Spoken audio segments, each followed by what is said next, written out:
नमस्कार। भविष्यवाणी में आपका स्वागत है। रोज़ की तरह एक बार फिर मैं हाजिर हूँ आपका भविष्य, आपकी राशि का भविष्य बताने के लिए।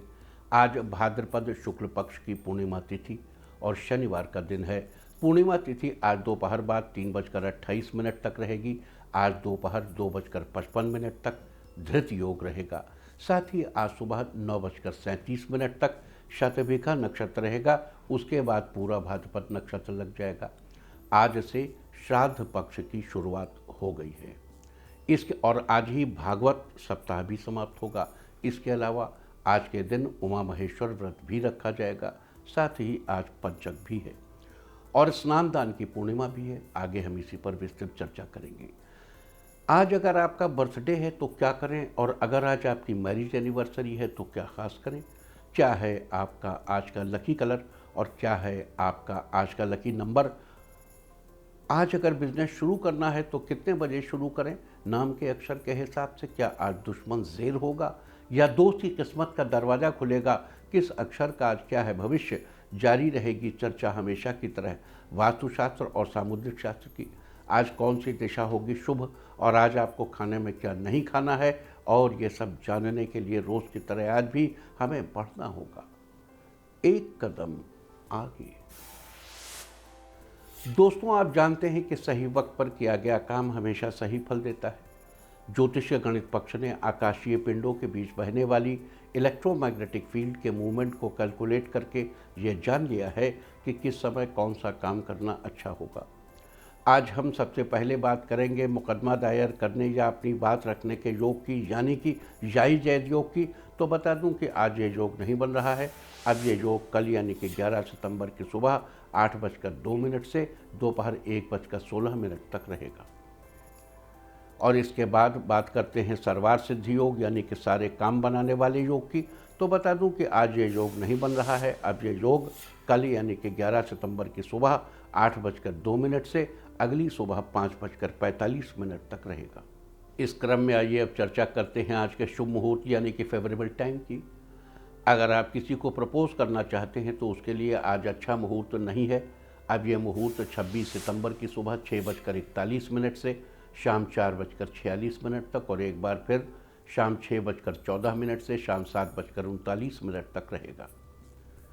नया बिजनेस शुरू करने के लिए आज अच्छा मुहूर्त नहीं है। अब यह मुहूर्त 12 अक्टूबर की सुबह 7:19 से दोपहर 2:01 तक रहेगा। कंस्ट्रक्शन शुरू कराने के लिए आज अच्छा मुहूर्त नहीं है। अब यह मुहूर्त 1 अक्टूबर की सुबह 6:44 से दोपहर 12:40 तक रहेगा। किसी इंडस्ट्रियल इंस्टीट्यूशन में लेन देन करने के लिए आज अच्छा मुहूर्त नहीं है। अब यह मुहूर्त 26 सितंबर की सुबह 6:41 से सुबह 8:22 तक और एक बार फिर सुबह 10:41 से दोपहर 1 बजे तक रहेगा। सीजेरियन ऑपरेशन कराने के लिए अब अच्छा मुहूर्त 25 सितंबर की देर रात 3:54 से अगली सुबह 6:41 तक रहेगा। जॉब ज्वाइन करने के लिए आज अच्छा मुहूर्त नहीं है। अब यह मुहूर्त 26 सितंबर की देर रात 3:39 से अगली सुबह 6:42 तक रहेगा। मेडिकल ट्रीटमेंट शुरू कराने के लिए अब अच्छा मुहूर्त 26 सितंबर की सुबह 10:41 से शाम 4:46 तक और एक बार फिर शाम 6:14 से रात 11:09 तक रहेगा। और अब बात आती है अशुभ समय की। आकाश में कभी कभी ग्रहों की मिलीजुली इलेक्ट्रोमैग्नेटिक फील्ड कुछ क्षणों के लिए नेगेटिव हो जाती है। इस अशुभ क्रांति साम्य से एक नेगेटिव स्पार्क पैदा होता है। इससे चारों तरफ नेगेटिविटी फैल जाती है। इस समय में कोई भी शुभ कार्य करने से सफलता नहीं मिलती। आज दोपहर बाद 3:29 पर अशुभ समय रहेगा। वैसे तो इससे सभी राशियां प्रभावित होंगी, लेकिन वृष, कर्क, धनु और मकर राशियां विशेष रूप से प्रभावित होंगी। ध्यान रहे इस समय के 12 मिनट पहले और 12 मिनट बाद तक कोई भी शुभ कार्य नहीं करना चाहिए। इसके साथ ही एक बात और बता दूं कि काम शुरू करते वक्त राहुकाल का ध्यान रखना बेहद जरूरी है। राहुकाल के दौरान कोई काम शुरू नहीं करना चाहिए। अगर कोई काम पहले से चल रहा है तो उसे जारी रख सकते हैं। आज दिल्ली में राहुकाल होगा सुबह 9:11 से 10:44 तक। मुंबई सुबह 9:30 से दोपहर पहले 11:03 तक। चंडीगढ़ सुबह 9:12 से सुबह 10:45 तक, लखनऊ सुबह 8:56 से 10:30 तक, भोपाल सुबह 9:11 से 10:44 तक, कोलकाता सुबह 8:28 से 10:01 तक, अहमदाबाद सुबह 9:30 से दोपहर पहले 11:03 तक और चेन्नई में राहु काल होगा आज सुबह 9:02 से सुबह 10:34 तक। ये था कुछ शहरों का राहु काल। और अब आज की यात्रा की शुभ दिशा क्या है? तो आज वो दिशा है पश्चिम और उत्तर पश्चिम। आज घर से निकलकर पश्चिम या उत्तर पश्चिम दिशा में जाइए। अगर आपको किसी और दिशा में यात्रा करनी हो तो घर के अंदर ही पश्चिम या उत्तर पश्चिम दिशा की ओर 7 कदम चलिए, फिर क्लॉकवाइज घूमकर अपने काम से चले जाइए। सारे दिन आपको शुभ यात्रा के शुभ परिणाम मिलते ही रहेंगे, यानी कि आपके तमाम काम बिना किसी विघ्न बाधा के पूरे होते रहेंगे। और आइए अब शुरू करते हैं सिलसिला राशिफल का। सबसे पहले बात रोज की तरह आज भी मेष राशि की। मेष राशि वालों, आज आपका दिन सामान्य रहेगा। आज आप अपने बच्चों के साथ अच्छा समय बिताएंगे, साथ ही वाटर पार्क जाने का प्लान भी बना सकते हैं। आज पैसों से जुड़े बड़े फैसले सोच समझ कर लेने से आपको अच्छा फायदा हो सकता है। किसी भूखे को खाना खिलाने से आपको खुशी मिलेगी। आज का समय दोस्तों के साथ अच्छा बीतेगा। रोजगार के सुनहरे अवसर मिल सकते हैं। आज के लिए आपका लकी कलर है सी ग्रीन और लकी नंबर है 9। वृष राशि वालों, आज आपका दिन उत्तम रहेगा। आज खुद को आर्थिक तौर पर मजबूत करने की कोशिश करेंगे और सफल भी रहेंगे। घर से बाहर जाते समय घर के मंदिर को प्रणाम करें। आज नई योजनाएं फायदेमंद रहेंगी। संयम व धैर्य बनाए रखिए। आज जीवन साथी का प्यार और समर्थन आपके दाम्पत्य संबंधों को मजबूत करेगा। आज के लिए आपका लकी कलर है पिंक और लकी नंबर है 5। मिथुन राशि वालों, आज आपके दिन की शुरुआत आपके फेवरेबल होने वाली है। आज आपके घर पर मांगलिक कार्यक्रम हो सकते हैं, जिससे आपके परिवार में उत्साह का माहौल रहेगा। आपको कोई भाग दौड़ वाला काम करना पड़ सकता है। आपके आकर्षक व्यक्तित्व के जरिए आपको कुछ नए दोस्त बन सकते हैं। बैंकिंग की परीक्षाओं की तैयारी कर रहे लोगों के लिए आज का दिन बहुत अच्छा है। आज के लिए आपका लकी कलर है रेड और लकी नंबर है 3। कर्क राशि वालों, आज आपका दिन खुशियों से भरा रहने वाला है। आज सोचे हुए काम समय से पूरे होंगे। सिंगर्स का कोई गाना लोगों को काफ़ी पसंद आएगा। शेयर मार्केट में पैसे लगाने से पहले किसी एक्सपर्ट की राय जरूर ले लें। महिलाएं आज घर के काम में बिजी रहेंगी। पिछले दिनों के पेंडिंग काम को पूरा करने के लिए आज का समय सही है। आप किसी ज़रूरतमंद की सहायता कर सकते हैं, जिससे आपको खुशी मिलेगी। किसी प्रकार की सामाजिक सेवा करने से आपको फेम मिलेगी। आज के लिए आपका लकी कलर है पर्पल और लकी नंबर है 5। सिंह राशि वालों, आज आपका दिन नई उमंगों के साथ शुरू होने वाला है। किसी काम को आप आसानी से पूरा कर लेंगे, जिससे आपका कॉन्फिडेंस बढ़ेगा। स्टूडेंट्स के लिए आज का दिन अच्छा है। किसी बड़े इंस्टीट्यूट में एडमिशन ले सकते हैं। व्यर्थ में समय न गंवाएं, कुछ न कुछ काम करते रहें। आप किसी ज़रूरतमंद की सहायता कर सकते हैं, जिससे आपको खुशी मिलेगी। किसी प्रकार की सामाजिक सेवा करने से आपको फेम मिलेगी। आज के लिए आपका लकी कलर है येलो और लकी नंबर है 1। कन्या राशि वालों, आज आप अपने दिन की शुरुआत शांत मन से करेंगे। परिवार के लोग आपके व्यवहार से खुश होंगे। आपको तारीफ मिलेगी। आज आपके जरूरी कामों में जीवन साथी का योगदान कारगर साबित होगा। आज काम अधिक होने के कारण मेहनत ज़्यादा करनी पड़ सकती है। आपका पेशेंस आपको सक्सेस दिलाएगा। एग्रो फार्मिंग का बिजनेस कर रहे लोग आज अपना बिजनेस आगे बढ़ाने की सोचेंगे। आज आपका दिन अच्छा बीतेगा। आज के लिए आपका लकी कलर है मैजेंटा और लकी नंबर है 7। तुला राशि वालों, आज आपका दिन जीवन में एक नई दिशा लेकर आएगा। आज आपका मन प्रसन्न रहेगा। कामकाज के मामले में आपकी प्रॉब्लम जल्दी ही सुलझ जाएगी। अगर बहुत दिनों से किसी से मिलने की सोच रहे हैं तो आज का दिन बेहतर है। आज परिवार में सभी के साथ तालमेल बेहतर रहेगा। समाज में आपकी पहचान नए लोगों से बनेगी। आज के लिए आपका लकी कलर है ब्लू और लकी नंबर है 6। वृश्चिक राशि वालों, आज आपके दिन की शुरुआत अच्छे मूड के साथ होने वाली है। आज आपका दिन यात्रा में बीत सकता है। यात्रा सुखद रहेगी। इस राशि के मीडिया से जुड़े लोगों के लिए आज का दिन बेहतर है। किसी नए प्रोजेक्ट पर काम मिल सकता है। अगर आपके पास समय है, शाम का समय सुपरमार्केट घूमने में बिता सकते हैं। आज के लिए आपका लकी कलर है ब्राउन और लकी नंबर है 2।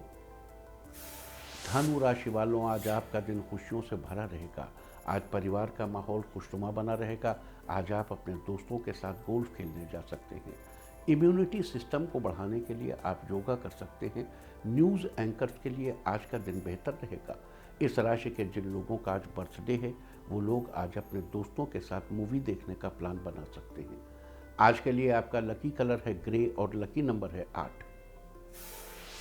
मकर राशि वालों, आज आपका दिन मिला जुला रहेगा। आज कोई इंपॉर्टेंट काम कर सकते हैं। जिनका कोर्स कंप्लीट हो गया हो, वो आज नया कोर्स ज्वाइन कर सकते हैं। आज आपके माता पिता आपके काम में पूरा सहयोग करेंगे, जिससे आपको सफलता मिलेगी। अगर आप कोई स्टार्टअप शुरू करना चाहते हैं तो आप कोई पार्टी रखें, जिससे ज़्यादा से ज़्यादा लोगों को आपके बिजनेस के बारे में पता चले। आज के लिए आपका लकी कलर है वॉयलेट और लकी नंबर है 4। कुंभ राशि वालों, आज आप अपने दिन की शुरुआत नए तरीके से करेंगे। आज जीवन साथी के साथ मार्केट में खरीदारी कर सकते हैं। कॉन्ट्रैक्टर्स को आज अपने प्रोजेक्ट के लिए कंपनी से पैसा वापस मिलेगा। टूर एंड ट्रैवल के बिजनेस से जुड़े लोगों की किस्मत आज उनके साथ रहेगी। धन लाभ के योग बन रहे हैं। आज थोड़ी मेहनत से आपको ज़्यादा फायदा ही होगा। आज के लिए आपका लकी कलर है ऑरेंज और लकी नंबर है 3। मीन राशि वालों, आज किस्मत आपके साथ रहेगी। आज बिजनेस में किसी सहयोगी की मदद से बिगड़े काम बन जाएंगे। आपकी भौतिक सुख सुविधाएं बनी रहेंगी। किसी प्रोजेक्ट पर काम करने से पहले वर्क प्लान तैयार करना बेहतर रहेगा। आपकी क्रिएटिविटी से लोग प्रभावित होंगे। आपका मन धार्मिक कामों में लग सकता है। आप किसी मंदिर भी जा सकते हैं, जहां आपको काफ़ी अच्छा महसूस होगा। आज के लिए आपका लकी कलर है ब्लैक और लकी नंबर है 5। और अब बात उनकी जिनका जन्मदिन है वो आज किसी ज़रूरतमंद को अनाज दें। और जिनकी आज मैरिज एनिवर्सरी है, वो आज एक दूसरे को चंदन से तिलक करें, तो साल भर सुख और सौभाग्य बढ़ता ही रहेगा। और आइए अब चलते हैं अंकों की रहस्यमयी दुनिया में। मूलांक 1 वाले बिल्डर्स को आज किसी बड़े कॉन्ट्रैक्ट से अच्छा लाभ होगा। कॉन्फिडेंस बना रहेगा। मूलांक 2, आपके भाई किसी काम को करने में आपकी मदद लेंगे। आप उन्हें निराश नहीं करेंगे। मूलांक 3, फैशन डिज़ाइनर्स को आज कोई बड़ा ऑर्डर मिलेगा, जिससे दिन उत्साह से भरा रहेगा।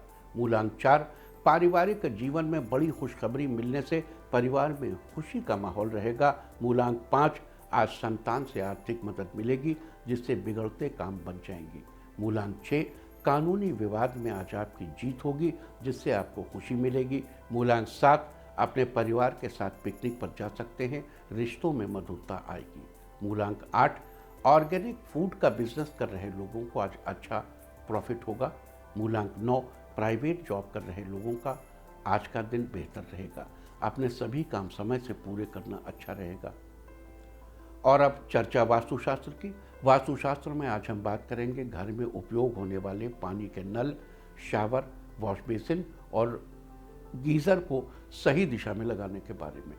पानी या फिर जल से जुड़ी ये सभी वस्तुएं हमारी दिनचर्या में अहम भूमिका निभाती हैं। इसलिए ये अगर सही दिशा में न लगी हों तो ये नकारात्मक प्रभाव भी डाल सकती हैं। वास्तुशास्त्र के अनुसार पानी के नल को और शावर को घर की उत्तर पूर्व दिशा में लगाना चाहिए। वॉश बेसिन को भी उत्तर या फिर ईशान कोण पर होना चाहिए। उत्तर पर होना सबसे अच्छा है। वहीं गीज़र को घर के आग्नेय कोण पर होना चाहिए। नहाने के लिए उपयोग में गीज़र की दूसरी दिशा आपकी साउथ भी है और साउथ वेस्ट भी है। गीज़र के लिए नहाने के लिए उपयोग में आने वाला बाथटब भी आप उत्तर दिशा में रखिए। साथ ही घर से पानी के निकास की व्यवस्था उत्तर दिशा में करनी चाहिए। इन सब के साथ साथ एक महत्वपूर्ण बात का ध्यान रखना चाहिए कि पानी के नल और शावर को उपयोग करने के बाद सही ढंग से बंद कर देना चाहिए, क्योंकि अगर इससे पानी टपकता है तो घर में धन संबंधी दिक्कतें आती हैं और स्वास्थ्य संबंधी समस्याएं भी उत्पन्न होती हैं और कई तरह के नुकसान होते हैं। और अब आज के दिन की सबसे विशेष बात, आज भाद्रपद शुक्ल पक्ष की पूर्णिमा तिथि और शनिवार का दिन है। पूर्णिमा तिथि आज दोपहर बाद 3:28 तक रहेगी। आज दोपहर 2:55 तक धृत योग रहेगा। धृत योग के दौरान रखा गया नींव का पत्थर आजीवन सुख सुविधाएं देता है। अर्थात रहने के लिए किसी घर का शिलान्यास यदि इस योग में किया जाए तो इंसान उस घर में रहकर सारी सुख सुविधाएं प्राप्त करता है और आनंदमय जीवन व्यतीत करता है। साथ ही आज सुबह 9:37 तक शतभिघा नक्षत्र रहेगा। आपको याद दिला दूं कि शतभिखा एक पंचक नक्षत्र है।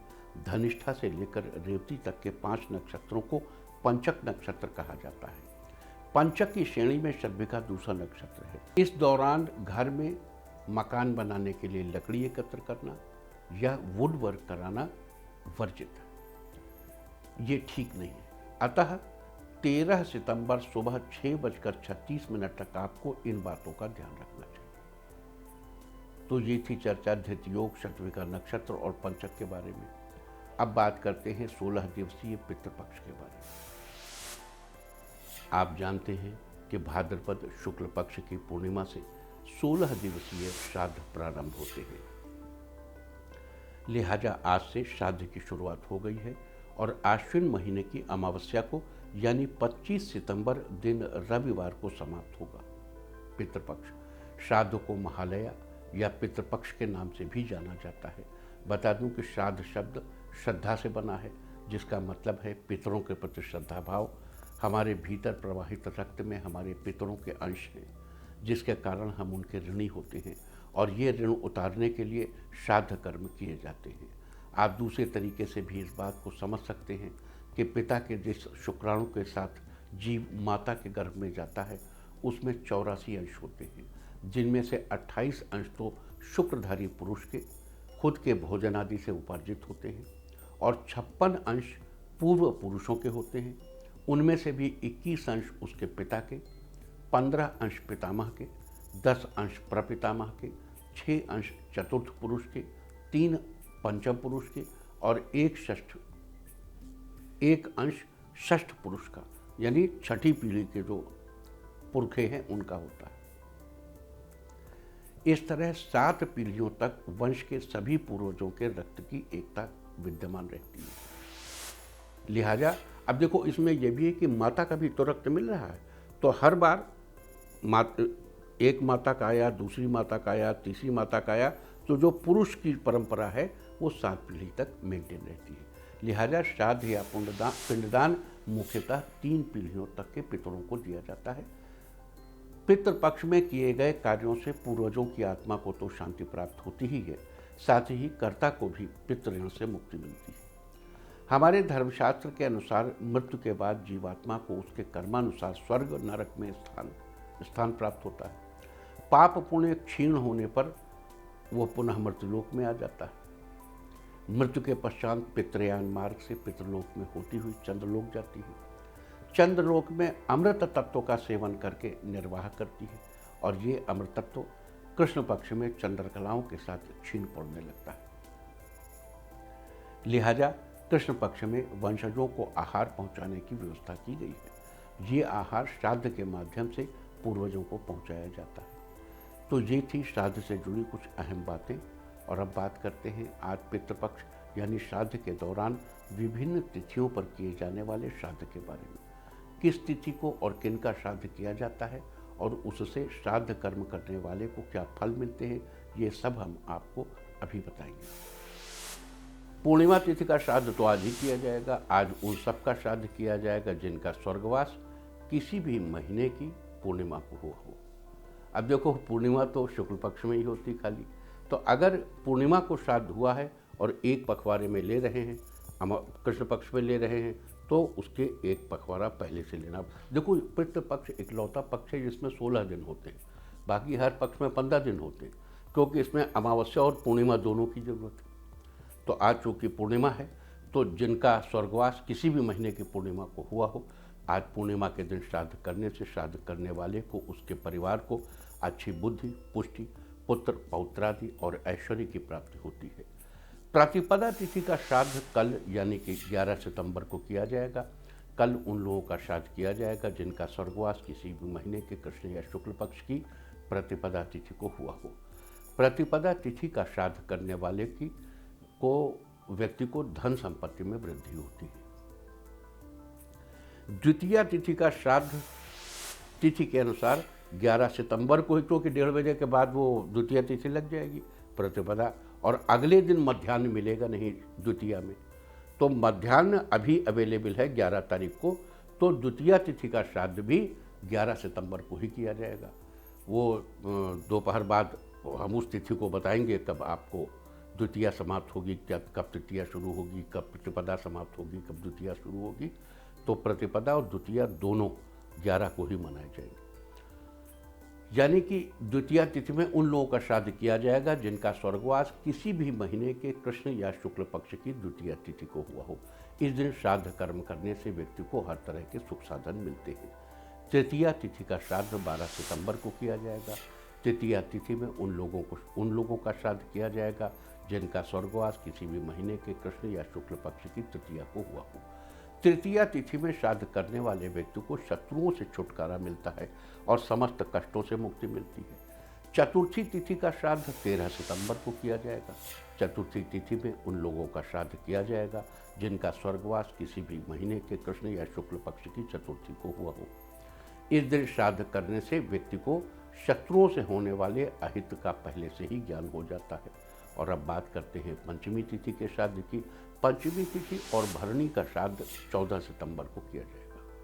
पंचमी तिथि को उनका श्राद्ध किया जाएगा जिनका स्वर्गवास किसी भी महीने के कृष्ण या शुक्ल पक्ष की पंचमी तिथि को हुआ हो, साथ ही जिनका देहांत अविवाहित अवस्था में यानी कि शादी से पहले ही हो गया हो, उनका श्राद्ध भी इसी दिन किया जाएगा। इस दिन श्राद्ध कर्म करने वाले व्यक्ति को उत्तम लक्ष्मी की प्राप्ति होती है। षष्ठी तिथि का श्राद्ध 15 सितंबर को किया जाएगा। इस दिन उन लोगों का श्राद्ध किया जाएगा जिनका स्वर्गवास किसी भी महीने के कृष्ण या शुक्ल पक्ष की षष्ठी तिथि को हुआ हो। इस दिन श्राद्ध करने वाला व्यक्ति सब तरह सम्मान पाने का हकदार होता है। सप्तमी तिथि का श्राद्ध समय के अनुसार मध्याह्न व्यापी सप्तमी के अनुसार 17 सितंबर को किया जाएगा। सप्तमी तिथि को उन लोगों का श्राद्ध किया जाएगा जिनका स्वर्गवास किसी भी महीने के कृष्ण या शुक्ल पक्ष की सप्तमी को हुआ हो। इस दिन श्राद्ध करने वाले व्यक्ति को महान यज्ञों के बराबर पुण्य फल मिलता है और वह श्रेष्ठ विचारों का धनी होता है। अष्टमी तिथि का श्राद्ध 18 सितंबर को किया जाएगा। अष्टमी तिथि को उन लोगों का श्राद्ध किया जाएगा जिनका स्वर्गवास किसी भी महीने के कृष्ण या शुक्ल पक्ष की अष्टमी को हुआ हो। इस दिन श्राद्ध करने वाले व्यक्ति को संपूर्ण समृद्धियों की प्राप्ति होती है। नवमी तिथि का श्राद्ध 19 सितंबर को किया जाएगा। नवमी तिथि को उनका श्राद्ध किया जाएगा जिनका स्वर्गवास किसी भी महीने के कृष्ण या शुक्ल पक्ष की नवमी को हुआ हो। साथ ही सौभाग्यवती स्त्रियों जिनकी मृत्यु उनके पति से पूर्व ही हो गई हो, उनका श्राद्ध कर्म भी 19 सितंबर को ही किया जाएगा। इसके अलावा माता का श्राद्ध भी इसी दिन किया जाता है, जिसके चलते इसे मातृनवमी भी कहते हैं। इस दिन श्राद्ध करने वाले व्यक्ति को ऐश्वर्य की प्राप्ति होती है और मनचाहा दाम्पत्य सुख मिलता है। दशमी तिथि का श्राद्ध 20 सितंबर को किया जाएगा। दशमी तिथि को उन लोगों का श्राद्ध किया जाएगा जिनका स्वर्गवास किसी भी महीने के कृष्ण या शुक्ल पक्ष की दशमी को हुआ हो। इस दिन श्राद्ध करने वाले व्यक्ति को कभी भी लक्ष्मी की कमी नहीं होती, उसके पास धन संपदा बनी रहती है। एकादशी तिथि का श्राद्ध 21 सितंबर को किया जाएगा। एकादशी तिथि को उन लोगों का श्राद्ध किया जाएगा जिनका स्वर्गवास किसी भी महीने के कृष्ण या शुक्ल पक्ष की एकादशी को हुआ हो। इस दिन श्राद्ध करना सबसे पुण्यदायक माना जाता है। इस दिन श्राद्ध करने वाले व्यक्ति को वेदों का ज्ञान प्राप्त होता है और उसे निरंतर ऐश्वर्य की प्राप्ति होती है। द्वादशी तिथि का श्राद्ध 22 सितंबर को किया जाएगा। द्वादशी तिथि को उन लोगों का श्राद्ध किया जाएगा जिनका स्वर्गवास किसी भी महीने के कृष्ण या शुक्ल पक्ष की द्वादशी तिथि को हुआ हो। साथ ही जिन लोगों ने स्वर्गवास से पहले संन्यास ले लिया हो, उन लोगों का श्राद्ध भी 22 सितंबर को ही किया जाएगा। इस दिन श्राद्ध करने वाले के घर में कभी भी अन्न की कमी नहीं होती। त्रयोदशी तिथि एवं मघा नक्षत्र वालों का श्राद्ध 23 सितंबर को किया जाएगा। त्रयोदशी तिथि को उन लोगों का श्राद्ध किया जाएगा जिनका स्वर्गवास किसी भी महीने के कृष्ण या शुक्ल पक्ष की त्रयोदशी को हुआ हो। साथ ही नवजात शिशुओं का श्राद्ध भी 23 सितंबर को ही किया जाएगा। इस दिन श्राद्ध करने से व्यक्ति को श्रेष्ठ बुद्धि, संतति, धारणा शक्ति, स्वतंत्रता, दीर्घायु और ऐश्वर्य की प्राप्ति होती है। चतुर्दशी तिथि का श्राद्ध 24 सितंबर को किया जाएगा। चतुर्दशी तिथि को उन लोगों का श्राद्ध भी किया जाएगा जिनका स्वर्गवास किसी भी महीने के कृष्ण या शुक्ल पक्ष की चतुर्दशी को हुआ हो। साथ ही उन लोगों का श्राद्ध भी इसी दिन किया जाएगा जिनकी अकाल मृत्यु हुई हो, यानी जिनकी मृत्यु किसी एक्सीडेंट या किसी शस्त्र आदि से हुई हो। इस दिन श्राद्ध करने से व्यक्ति को किसी भी अज्ञात भय का खतरा नहीं होता है। और अब बात करेंगे अमावस्या तिथि वाले लोगों के श्राद्ध की। अमावस्या तिथि का श्राद्ध 25 सितंबर को किया जाएगा। इस दिन उन लोगों का श्राद्ध किया जाएगा जिनका स्वर्गवास किसी भी महीने की अमावस्या को हुआ हो। साथ ही मातामह यानी नाना का श्राद्ध भी इसी दिन किया जाएगा। इसमें दौहित्र यानी बेटी का बेटा ये श्राद्ध कर सकते हैं, भले ही उसके नाना के पुत्र जीवित हों, लेकिन वो भी ये श्राद्ध करके उनका आशीर्वाद पा सकता है। बस श्राद्ध करने वाले के खुद के माता पिता जीवित होने चाहिए। यानी मातामह का श्राद्ध तभी तक संभव है जब तक माता पिता जीवित हैं। जब माता पिता नहीं रहेंगे तो आप नाना को पानी नहीं दे पाएंगे। तो अगर नाना को पानी देने का पुण्य लेना है तो जब तक माता पिता जीवित हैं तब तक पानी दे लीजिए। इसके अलावा जुड़वाओं का श्राद्ध या तेतर पुत्र का श्राद्ध, जो 3 कन्याओं के बाद पुत्र या 3 पुत्रों के बाद कन्या हुई हो, उसका श्राद्ध भी इसी दिन करना चाहिए, अमावस्या के दिन। उसकी मृत्यु चाहे किसी भी दिन हुई हो, चाहे किसी भी तिथि को, लेकिन श्राद्ध इसी दिन किया जाएगा। इसके अलावा अज्ञात तिथि वालों का श्राद्ध, यानी जिनके स्वर्गवास की तिथि ज्ञात न हो, उन लोगों का श्राद्ध भी अमावस्या के दिन ही किया जाता है। साथ ही पितृ विसर्जन और सर्वपैत्री भी इसी दिन मनाया जाएगा। और अमावस्या के श्राद्ध के साथ ही इस दिन महालया की भी समाप्ति हो जाएगी। इस श्राद्ध को करने वाला व्यक्ति अत्यंत सुख को पाता है। तो ये थी चर्चा पितृपक्ष की। उम्मीद है कि आप आने वाले 16 दिनों के दौरान इस चर्चा का फायदा जरूर उठाएंगे। लेकिन एक बात यहाँ, एक शंका। देखो, जब हम आपको बता रहे थे कि सप्तमी को श्राद्ध करने वाले को ये मिलता है, षष्ठी को श्राद्ध करने वाले को ये मिलता है, एकादशी को श्राद्ध करने वाले को वेदों का ज्ञान होता है, तो अब मान लो किसी के पुरखे चतुर्थी को मरे, अब वो एकादशी के वाले एकादशी को कोई मरे नहीं, तो आप कैसे श्राद्ध करेंगे? और वेदों का ज्ञान चाहिए तो क्या करेंगे? भाई, आप पानी तो रोज दोगे ना, आप 16वें दिन पानी दीजिए और एग्जैक्ट श्राद्ध अपने पुरखों की तिथि के दिन कीजिए, वो उसमें शामिल हो जाएगा। उस दिन भी जो आप पानी देंगे तो उससे भी आपको लाभ प्राप्त होगा। अच्छा, पानी देने को तो आप जानते हैं ना, यूं उठाया और ऐसे पुरखों को, पितरों को पानी साइड में दिया जाता है, अंगूठे के सहारे पानी गिरना चाहिए। कुछ शास्त्रों का मत है इस उंगली, तर्जनी और अंगूठे के सहारे पानी नीचे गिरना चाहिए। ऐसे पानी उठाया, देखो पानी लीजिए, उसमें तिल डालिए, सफ़ेद पुष्प डालिए और एक एक का नाम लेकर के, एक एक पुरखे का नाम लेके ऐसे उसी पानी में डालते जाइए। बड़ा सिंपल है, सब लोग करिए, खूब पुरखों का आशीर्वाद लीजिए। जो कर सकते हैं उनको जरूर करना चाहिए। चलो अब बात करते हैं उमा महेश्वर व्रत की। भाद्रपद माह की पूर्णिमा को उमा महेश्वर व्रत रखा जाता है। इस व्रत से में भगवान शिव और माता पार्वती की आराधना की जाती है। पौराणिक मान्यता के अनुसार एक बार महर्षि दुर्वासा ने भगवान विष्णु को शिव जी के द्वारा दी गई बिलपत्र की माला भेंट में दे दी, पर भगवान विष्णु ने माला स्वयं न डालकर गरुड़ के गले में डाल दी। इसके कारण महर्षि दुर्वासा बड़े क्रोधित हुए और श्राप दे दिया। भगवान विष्णु ने महर्षि से क्षमा मांगी और उपाय पूछा। तब महर्षि ने बताया, उमा महेश्वर व्रत करो। भगवान विष्णु ने यह व्रत किया, जिससे कि भगवान विष्णु को पुनः लक्ष्मी जी और क्षीर सागर प्राप्त हुआ, वरना गया था समाज से। तो इस व्रत को करने से जीवन में हमेशा धन धान्य बढ़ता है और खुशियाँ मिलती हैं। अब इस व्रत के बारे में से जुड़ी एक बात और देखो, उमा महेश्वर व्रत, महालक्ष्मी व्रत, जो इस पूर्णिमा के 8 दिन पहले शुरू होता है और 8 दिन बाद तक चलता है, इसके ठीक बीचों बीच में पड़ता है। तो महालक्ष्मी व्रत 16 वर्ष तक रहा जाता है। अब जब ये 16 दिन का व्रत आप रह रहे हैं तो उमा महेश्वर ऑटोमेटिक रह रहे हैं, लेकिन जब 16 साल समाप्त हो जाएं तो 17वें और 18वें वर्ष में भी उमा महेश्वर व्रत अवश्य रहना चाहिए, क्योंकि ये व्रत जो व्यक्ति 18 वर्ष तक निरंतर करता है उसे अखंड लक्ष्मी की प्राप्ति होती और श्री वर्चस्व, आयुष्य, आरोग्य सब कुछ प्राप्त होता है। मनुष्य अपनी खोई हुई संपदा को भी पा लेता है, खोई हुई श्री को भी प्राप्त कर लेता है, जैसे भगवान विष्णु को सब कुछ खोया हुआ सब कुछ प्राप्त हो गया। तो और प्रभु की कृपा का प्रसाद मिलता है। तो उमा महेश्वर व्रत बड़ा महत्वपूर्ण है। आज भाद्रपद शुक्ल पक्ष की स्नान दान की पूर्णिमा तिथि है। दोपहर बाद 3:28 तक रहेगी। अतः आज के दिन पूर्णिमा का व्रत किया जाता है और पूर्णिमा के दिन किए जाने वाले स्नान दान करके पुण्य कमाया जाता है। आज पूर्णिमा के दिन श्री विष्णु के स्वरूप भगवान सत्यनारायण की पूजा की जाती है। आज के दिन सुबह स्नान आदि के बाद परिवार सहित भगवान सत्यनारायण की कथा कही जाती है। साथ ही आज पूर्णिमा के दिन भगवान के निमित्त व्रत रहने का विधान है। तो ये थी धृतयोग, शतभिगा नक्षत्र, पंचक और पितृपक्ष श्राद्ध एवं उमा महेश्वर के बारे में।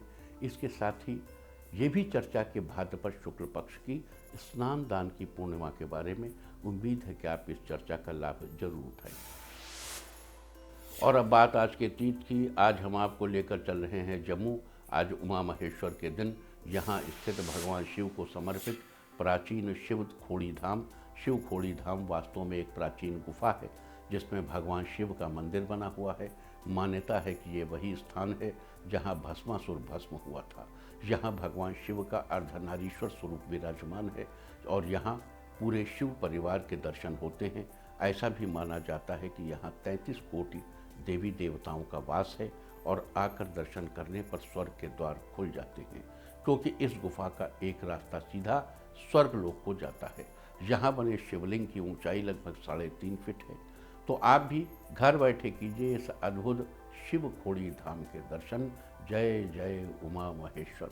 और अब बात सामुद्रिक शास्त्र की। सामुद्रिक शास्त्र में आज हम बात करेंगे शुष्क यानी ड्राई होठों के बारे में। आपने देखा होगा कि कई लोगों के होंठ बहुत ज़्यादा ड्राई होते हैं। ऐसे होंठ शरीर में जल तत्व या अन्य लिक्विड पदार्थों की कमी अथवा धातु दुर्बलता के प्रतीक माने जाते हैं। ये थोड़े कामुक स्वभाव के होते हैं। इन लोगों की स्वास्थ्य संबंधी परेशानियाँ अधिक होती हैं। इसके अलावा जिनके होंठ क्षतिग्रस्त होते हैं, फटे होते हैं या जिनके होंठ पर लाइनें पड़ी होती हैं, ऐसे लोग हमेशा किसी न किसी उधेड़-बुन में लगे रहते हैं। यानी हर वक्त ये लोग कुछ न कुछ सोचते रहते हैं, जिसके चलते कई बार इन्हें मानसिक परेशानियों का सामना करना पड़ जाता है। सामुद्रिक शास्त्र में कल हम बात करेंगे चिकने होंठ के बारे में। अब बात अवॉइड ऑफ द डे की। तो आज पूर्णिमा तिथि है 10 सितंबर को। आप जानते हैं कि पूर्णिमा तिथि है। पूर्णिमा में तिल के तेल से बनी चीज़ें और दही खाना निषिद्ध है।